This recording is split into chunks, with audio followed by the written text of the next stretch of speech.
현대자동차에서 승용차 부문 최다 판매차인 그랜저를 제치고 판매 1위를 기록 중인 자동차가 있습니다. 바로 흔히 말하는 트럭, 포터입니다. 2010년부터 2022년까지 13년간 한 차례를 제외하고 매년 9만 대 이상 판매되어 왔던 포터는 지난 2004년 현행 모델 출시 이후 19년째 꾸준한 판매량을 유지하고 있습니다. 다니던 회사를 그만두고 자영업에 나서는 사례가 늘고 있지만 1톤 트럭 선택지는 포터와 봉고밖에 없기 때문이죠. 이렇게 포터는 상용차이지만 국내에서 독보적인 시장 입지를 구축하고 있었는데요. 그런데 최근 계속해서 포터와 봉고의 단종설이 나오고 있습니다. 실용성과 저렴한 가격으로 소상공인에게 인기를 끌다 판매가 중단된 다마스, 라보에에 이어 같은 절차를 밟게 될 것 같은데요. 이렇게 된 것은 내년부터 새롭게 적용되는 국토부의 안전규제 강화 때문입니다. 포터와 봉고의 경우 보닛이 없고 엔진룸이 운전석 밑에 있는 캡 오버 형태인데 이는 전방 충돌 시 운전자가 그대로 충격을 흡수할 수밖에 없고 규제를 통과할 수 없게 되는 것이죠.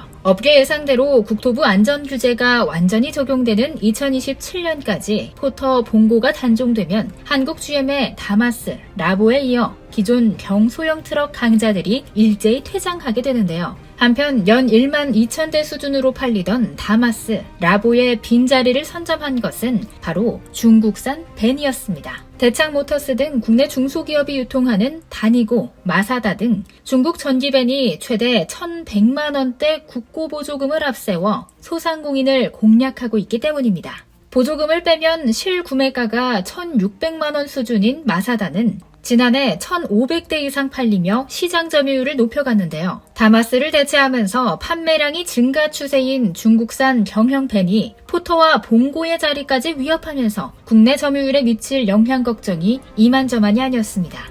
그런데 최근 중국산 소형 트럭, 벤의 시장 점유율을 뺏기는 것을 가만히 볼 수만은 없었던 한국 자동차 회사들도 대응에 나서기 시작했습니다.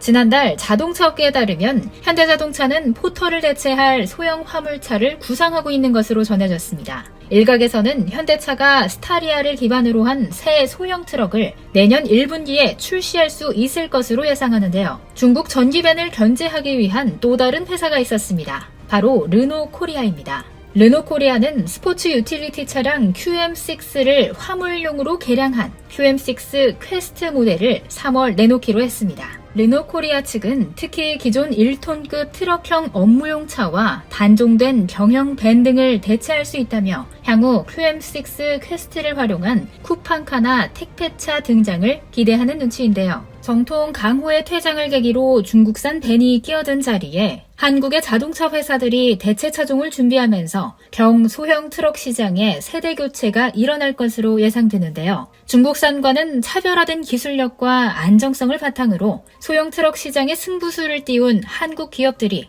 중국산 자동차의 점유율 확대를 저지하고 정통 강호를 잇는 차세대 모델을 선보여 업계 최강자로 떠오르기를 바랍니다. 곧 새로운 내용으로 다시 찾아뵙겠습니다. 좋아요와 구독 버튼을 눌러주시면 더 좋은 내용으로 보답하겠습니다. 감사합니다.